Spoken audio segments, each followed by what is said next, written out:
Allah dawuh teng surah Al-Hajj ayat 73.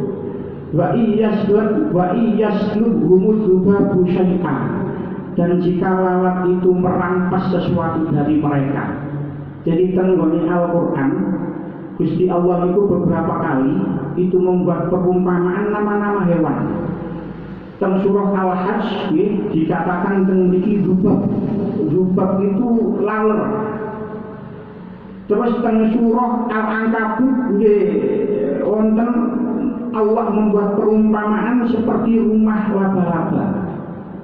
Jadi Gusti Allah itu nggendamel perumpamaan nopo laler, gawe perumpamaan laba-laba. Terus orang-orang yang boten nopo, orang-orang sing boten iman marang Kanjeng Nabi terus ngomong ini, piye karepe Allah, jare Allah iku mulya kok gawe perumpamaan hewan-hewan sing ino, hewan-hewan yang remeh seperti itu. Lalu turunlah ayat ini, innallaha la yastahi ayyadriba masalan ma ba'udatan kama fawqaha. Periwayat yang ketiga dan yang keempat kurang lebih sama. Jadi ketika Allah dawuh tentang lalat, dawuh tentang laba-laba, niku orang-orang munafik niku ngenyek, tertawa sinis. Sehingga Allah dengan tegas mengatakan innallaha la yastahi ayyadriba. Sesungguhnya Allah tidak malu menjadikan sebuah misil, sebuah perumpamaan ba'udah. Yastahinya adalah fi'il mudhari dari masdar istihyaun. Jadi istahya yastahi istihyaan fi'il mudhari. Nah, ayyadriba temriki niku bermakna yaj'ala. Jadi tenggone tafsir Jalalain nggih, doroba yadribu niku kalau dimaknani doroba niku memukul, itu hanya membutuhkan satu maf'ul. Nah, nakunya seperti itu. Tapi lek doroba ini dimaknani yaj'ala, itu butuh kepada dua maf'ul. Maka niku lek tenggone tafsir Jalalain, tafsir Asyawi, itu dikatakan masalah ini adalah maf'ul yang pertama, ba'udatan ini maf'ul yang kedua. Jadi tenggone Jalalain dimaknani ba'udatan ing hewan. Jadi seperti itu. Jadi membutuhkan dua maf'ul karena doroba itu bermakna ja'ala. Lajeng ba'udah niku biasanya dimaknani nyamuk. Enten sing mastani teng mriki sihor biki. Bukan nyamuk tapi seperti kutu. Kalau tinggal maknanya sihor biki itu kutu. Apapun itu, yang jelas teng tafsir ini dikatakan seperti ini, li'annahu ajibun fil khalqihi. Nyamuk itu ajaib. Dalam proses penciptaannya, nyamuk itu ajaib. Kenapa nyamuk dikatakan ajaib? Falahu sittatu arjulin. Karena nyamuk itu mempunyai 6 kaki. Enten sing tau ngitung sikile nyamuk. Dan tafsir Asyawi dikatakan falahu sittatu arjulin. Nyamuk itu mempunyai 6 kaki. Wa arba'atu ajnahatin, dan mempunyai 4 sayap. Wa khurtu min tawilin, dan mempunyai belalai yang panjang. Wadandun, dan mempunyai ekor. Jadi bagaimana mungkin kalau kita angen-angen temenan, bagaimana mungkin hewan sekecil itu sekecil nyamuk duwe sikil 6, duwe sayap 4, duwe belalai yang sekecil itu, selentur itu niku saged nyokot ojo maneh manungsa, nyokot gajah, nyokot sapi, nyokot unta niku saged. Bahkan hewan-hewan itu bisa mati karena gigitan nyamuk. Niku adalah sangat sesuatu yang ajaib menurut ulama-ulama ahli tafsir, itu sesuatu yang ajaib. Ya Allah, kok hewan sekecil itu, belalainya selentur itu, sakit membunuh binatang yang besar. Bahkan manusia, ya, manusia niku enten sing gagah, dhuwur, gede, gagah, sehat. Niku saged lumpuh, lemas, tak berdaya gara-gara kena gigitan nyamuk. Nyamuk nopo? Cikungunya. Mboten enten, mboten lalar gawe gigit nyamuk, cukup gak iso tani. Niku dasarnya nyamuk. Enten wong, ya, banyak orang yang meninggal gara-gara demam berdarah, gara-gara malaria. Dan yang meninggal itu bukan hanya rakyat jelata, bukan hanya orang-orang miskin, pejabat sing meninggal karena demam berdarah nggih kata. Wong-wong sugih sing meninggal karena nyamuk malaria nggih kata. Bahkan tentang tafsir Asyawi dikatakan wa huwa al-qatilul lin-namrudi. Nyamuk itu adalah yang membunuh Raja Namrud. Jadi Raja Namrud niku mati gara-gara nyamuk. Betapa hebatnya nyamuk. Nah, ketika ayat ini turun, niku orang-orang munafik niku ngenyek. Gusti Allah jari mulya, jari dhuwur, jari agung, kok gawe contoh hanya seekor nyamuk, padahal lagi angen-angen ajib gawokno cara basa Jawa. Ketika ayat ini turun, niku mungkin niku banyak yang tersesat, banyak yang tidak mendapatkan petunjuk, tapi banyak juga yang mendapatkan petunjuk. Tapi kalau kita bawa terus zaman saat ini, ternyata nyamuk itu banyak mendatangkan faktor ekonomi. Saat ini kata pabrik, ono pabrik Baikon, ono pabrik hip, ono pabrik autan, ono pabrik sovel. Pabrik-pabrik itu jalanannya nyamuk. Karyawannya kata ribuan orang, bahkan mungkin puluhan ribu, melibatkan banyak sektor perekonomian yang terbantu gara-gara nyamuk. Jadi betapa hebatnya nyamuk, betapa hebatnya nyamuk sampai faktor ekonomi itu tergantung pada nyamuk. Pabrik-pabrik hewan, pabrik-pabrik hit, pabrik-pabrik itu kata sekali, itu karyawannya hidup gara-gara nyamuk. Nah, ketika ayat ini turun, ayat ini dihina oleh orang-orang yang boten iman. Nah, tafsir Ibnu Katsir dikatakan, tentang ba'udah tentang ayat ini, menurut Abu Ja'far Ar-Razi, Amir Rafiq bin Anas, fi hadhil ayat, qul hadza masalun darabahu wa huwid dunya. Ba'udah tentang ayat ini, terus tafsir Ibnu Katsir, itu hanyalah perumpamaan. Allah menjadikan ba'udah ini sebagai perumpamaan untuk dunia. Napa maksudnya? Annal ba'udah tahya maja'at. Nyamuk niku ketika nyamuk itu lapar, nyamuk itu hidup. Nyamuk niku luwe, terus Ibnu Katsir, kalau nyamuk ketika nyamuk itu hidup, nyamuk itu ketika lapar, nyamuk itu hidup. Fa'idza saminat mata. Ketika nyamuk itu gemuk pada nyangan, maka nyamuk itu akan mati. Wa kadzalika masalu haula'il qaumi alladzina duriba lahum hadzal masal fil Qur'ani.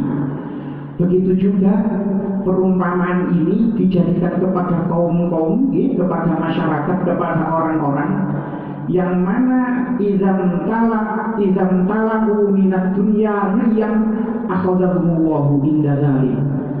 Ketika seseorang itu kekenyangan dengan dunia, ketika wong niku sudah kekenyangan dengan dunia, maka hati orang itu akan mati. Jadi ini niku enten sing ngarani ini adalah kinayah bagi orang-orang, bagi kita semua. Lek awak dhewe niku kekenyangan dunia, terlalu mengejar dunia sehingga kenyang dengan dunia, maka hati kita akan mati. Pun lanjutannya ayat sama kokohan. Fama fauqaha ini ada dua versi, ada dua pendapat. Enten sing mengatakan fisyihori ing dalem ciliki. Jadi maksudnya Gusti Allah itu gak izin umpama gawe yang lebih kecil lagi daripada nyamuk boten izin. Ada yang mengatakan fil hisyati ing dalem asori. Jadi kalau ada hewan yang lebih hina lagi daripada nyamuk, itu Gusti Allah boten malu. Jadi Allah tidak malu membuat perumpamaan bahkan yang lebih hina daripada nyamuk. Fa'ammal ladzina amanu faya'lamuna annal haqqu min rabbihim. Adapun orang-orang yang beriman, itu orang-orang beriman tahu kalau ini memang dari Allah, ini nyata dari Allah. Ini iman. Wa ammal ladzina kafaru fayaquluna madza arada Allahu bihadza masalah. Adapun orang-orang yang kafir, mereka mengucapkan madza arada Allahu bihadza masalah. Apa karepe Gusti Allah gawe perumpamaan koyo ini. Madza kan ayat niki itu adalah kalimat istifham ingkari. Kalimat istifham ingkari itu adalah pertanyaan yang tidak memerlukan jawaban. Jadi wong-wong kafir, nggih, wong-wong kafir ngomong madza arada wa bihadza masalah. Niku istifham ingkari, boten perlu dijawab. Dan kita harus berhati-hati, nggih. Kita harus berhati-hati pada ucapan kita sehari-hari, yang mana ucapan kita itu bisa terjun seperti ini, istifham ingkari. Umpami mawon wingi kula terangaken ana wong lanang oleh rabi loro lebih dari satu, wong wedok gak oleh duwe bojo lebih dari satu. Mboten nang kalau kita ngomong madza arada wa bihadza, apa karepe Gusti Allah kok gawe koyo ini? Mboten nang kalau sudah ketentuan hukum Allah seperti itu ya wis. Dan itu banyak hal termasuk waris, mengapa laki-laki boleh lebih punya jatah dua sementara wong wedok oleh jatah siji. Niku mboten asal awak dhewe ngomong apa karepe Gusti Allah kaya koyo ngene. Hati-hati. Kalau kita ingkar terhadap ketentuan Allah seperti itu, maka bisa jatuh kafir. Nah, Gusti Allah apa faedah kok membuat perumpamaan seperti itu? Jawabannya karena dengan perumpamaan itu maka akan kelihatan mana orang yang kafir dan mana orang yang beriman, dan itu sama-sama banyak. Yudillu bihi katsira wa yahdi bihi katsira. Akeh wong sing tersesat tapi akeh wong sing oleh itu tuh. Jadi Allah membuat perumpamaan nyamuk niku membuat perumpamaan nyamuk itu banyak yang tersesat tapi banyak juga yang mendapatkan petunjuk. Wa ma yudillu bihi illal fasikin. Wa ma yudillu bihi lan ora nyasaraken sapa Allah bikawan masal illal fasikin, kejaba wong-wong sing fasik. Fasik itu tenggone tafsir Jalalain dikatakan al-kharijina an taati, yaitu orang yang keluar dari taat marang Allah. Yaitu tafsir Asyawi dikatakan al-fasikin yaitu ela man fa'ala kabaira fi ba'dil ahyan.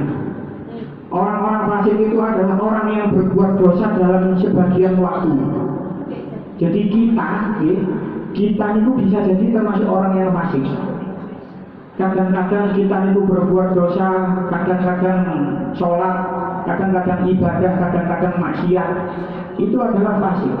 Jadi kita itu bisa masuk fasik, bisa masuk fasik. Jadi kita orang kafir itu gurung karuan fasik, tapi walik fasik itu dereng karuan kafir, tapi kafir sudah pasti fasik.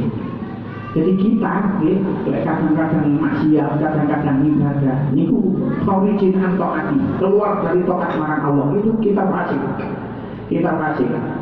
Tapi puncak kefasikan itu adalah kufur. Puncak kefasikan itu adalah kufur. Siapa orang-orang fasik? Lanjutannya ayat alladzina yang kuduna ahdallahi wa huwa a'lam bishawab. Semoga Allah ngaosi sekedap pada kubu-kubu. Kelantan di antara kita mungkin sampun semerap atau mungkin enten sing dereng semerap pilih kalau wingi mantun Isa niku Yai Anas Yai Nasrullah berbek di dunia. Terus sak semerap kula nggih saderenge enten ngaos kula teng mriki sing ngaos teng mriki niku Ustaz Anas Yai Anas. Sausnya ngaosnya Sulam Taufik dan ngaosnya sudah sangat durasinya sangat lama, gitu, lebih dari 3 tahun, kurang lebih 3 sampai 4 tahun ngaos Sulam Taufik teng musola niki. Terus kalau ini itu Yai Anas iki guru kula ingkang ngajar kula ngaos saged ngaos Quran, saged maca Quran, saged maca huruf Iku, saged nulis huruf Iku niku Yai Anas. Terus dia ngajar teng mriki selama 4 tahun ngajar Sulam Taufik. Terus kula kali panjenengan sebagai murid niku nggih kedah enten kewajiban nggih ndongakno. Mangko niku niki kula suwun ikhlase panjenengan kita maos tahlil singkat dikhususaken dumateng almarhum Yai Nasrullah ingkang sedo kala wingi mantun Isa nggih dinten pun kalebet dinten Jumat. Mugi-mugi lantaran waosan suratul Fatihah lan tahlil ingkang kita waos sedaya amal saipun diterumugi diterami kali Allah lan sedaya kesalahan-kesalahanipun dipun sepunten dening Allah. Semono uga kita kirimaken dumateng sedaya guru-guru kita ingkang sampun sumari, tiyang sepah panjenengan sedaya ingkang sampun sumari, mbah-mbah kula, mbah-mbah panjenengan sedaya ingkang sampun sumari. Mugi-mugi lantaran waosan suratul Fatihah lan tahlil ingkang kita waos niki sedaya amal saipun diterami lan sedaya amal awonipun dispunten kalih Allah. Ala hadin niyat al-Fatihah. A'udzu billahi minasyaitonir rajim. Bismillahirrahmanirrahim. Alhamdulillahi rabbil alamin arrahmanir rahim maliki yaumiddin. Iyyaka na'budu wa iyyaka nasta'in ihdinas siratal mustaqim siratal ladzina an'amta 'alaihim ghairil maghdubi 'alaihim waladdallin. Amin. Bismillahirrahmanirrahim. Qul huwallahu ahad. Allahus samad. Lam yalid wa lam yulad wa lam yakul lahu kufuwan ahad. Bismillahirrahmanirrahim. Qul huwallahu ahad. Allahus samad. Lam yalid wa lam yulad wa lam yakul lahu kufuwan ahad. Bismillahirrahmanirrahim. Qul huwallahu ahad. Allahus samad. Lam yalid wa lam yulad wa lam yakul lahu kufuwan ahad. Bismillahirrahmanirrahim. Qul huwallahu ahad. Allahus samad. Lam yalid wa lam yulad wa lam yakul lahu kufuwan ahad. Bismillahirrahmanirrahim. Qul huwallahu ahad. Allahus samad. Lam yalid wa lam yulad wa lam yakul lahu kufuwan ahad. Bismillahirrahmanirrahim. Qul huwallahu ahad. Allahus samad. Lam yalid wa lam yulad wa lam yakul lahu kufuwan ahad. Bismillahirrahmanirrahim. Qul huwallahu ahad. Allahus samad. Lam yalid wa lam yulad wa lam yakul lahu kufuwan ahad. Bismillahirrahmanirrahim. Qul huwallahu ahad. Allahus samad. Lam yalid wa lam yulad wa lam yakul lahu kufuwan ahad. Bismillahirrahmanirrahim. Qul huwallahu ahad. Allahus samad. Lam yalid wa lam yulad wa lam yakul lahu kufuwan ahad. Bismillahirrahmanirrahim. Qul huwallahu ahad. Allahus samad. Lam yalid wa lam yulad wa lam yakul lahu kufuwan ahad. Bismillahirrahmanirrahim. Qul huwallahu ahad. Allahus samad. Lam yalid wa lam yulad wa lam yakul lahu kufuwan ahad. Allahu akbar. La ilaha illallah wallahu akbar. Bismillahirrahmanirrahim.